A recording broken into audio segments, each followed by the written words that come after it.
Hello friends, welcome to my channel Share Trade Brains by Anil Singhi.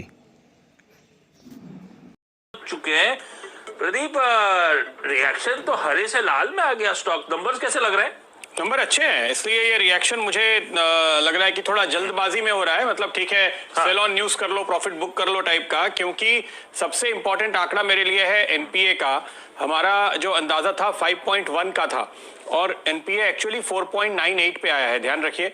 तो ये काफी positive लगता है कि हमारे अनुमान से कहीं ज्यादा गिरावट एनपीएस में आई है। अभी हमारे पास स्लिपेजेस और इसका डिटेल नहीं है, कितने राइट ऑफ्स कितना क्या है, लेकिन आप देखिए ग्रॉस एनपीए और नेट एनपीए दोनों में अच्छी गिरावट देखने को मिल रही है और एसेट क्वालिटी ही सबसे इंपॉर्टेंट चीज होती है। तो मुझे लगता है कि बाउंस होना चाहिए इसको। यहाँ से थोड़ा सा मिस है। देखिए हमारे कैलकुलेशन में इतनी बड़ी बैलेंस शीट में थोड़ा बहुत आंकड़ा ऊपर नीचे हो सकता है। और जैसे कि एक बैंकर इसी सीजन में बता रहे थे मुझे कि आप लोगों को ये ध्यान रखना चाहिए कि इस क्वार्टर में कुछ 2-3 दिन कम होते हैं पिछले क्वार्टर के मुकाबले में, और ब्याज की आमदनी डेली बेसिस पे गिनी जाती है।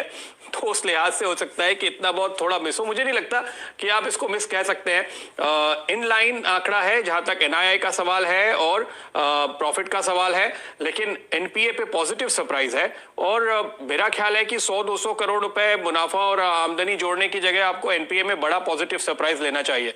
अच्छा, प्रोविजनिंग कम हुई है, 9,900 करोड़ पे आई है, तो इसकी वजह भी साफ है कि बैंक ने पहले ही ये जो आप 5.44% का आंकड़ा देख रहे हैं ना, ये प्रो फॉर्मा नंबर था।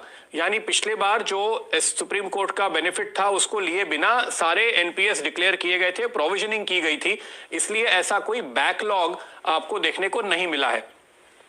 यहाँ पे अदर इनकम का कंट्रीब्यूशन भी मुझे ठीक नजर आ रहा है, क्योंकि देखिए इस बार काफी तेजी से रेट घटे हैं, तो ट्रेजरी हुई हो इनकम और ट्रेजरी इनकम का ब्रेकअप अभी हमारे सामने नहीं है।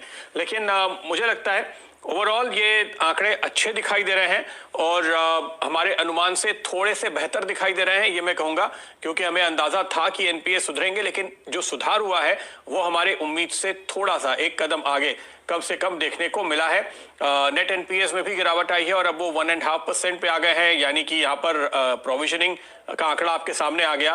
प्रोविजनिंग कम होने के बावजूद भी नेट एनपीए में अच्छी खासी गिरावट है, क्योंकि प्रोविजनिंग पहले ही अच्छी खासी बैंक ने कर रखी है। और 1% के अंदर तो हम अच्छे से अच्छे टाइम में देखते हैं एनपीएस को, तो अभी 1.5% मतलब आप ये नॉर्मलाइज होते हुए देख रहे हैं, जबकि वैल्यूएशन अभी तक नॉर्मलाइज नहीं हुए हैं। तो मुझे लगता है कि जब एनालिस्ट अपनी रिपोर्ट बनाएंगे आशीष, तो ज्यादातर एनालिस्ट इस आंकड़े को देखकर खुश होंगे। हालांकि कमेंट्री अभी आनी बाकी है, लेकिन अगर आंकड़े एक तस्वीर बयां कर रहे हैं और इसी को कमेंट्री में, प्रेस कॉन्फ्रेंस में खरा साहब और समझाएंगे, तो वो भी पॉजिटिव ही होते हुए नजर आ रही है, ऐसा मुझे लगता है अब तक के इन डिटेल्स को देखते हुए। स्लिपेजेस के आंकड़े का जैसे मैंने कहा, अभी भी हमें इंतजार है कि स्लिपेजेस कितने हैं, लेकिन नेट चूंकि ग्रॉस एनपीए का आंकड़ा हमारे सामने है तो ओवरऑल फाइनल नंबर है, पर डिटेल्स उसका ब्रेकअप हमारे पास नहीं है। उससे थोड़ा सा एक और व्यू लेने में आसानी होगी, तो उस और एडिशनल इनपुट्स का इंतजार करेंगे हम।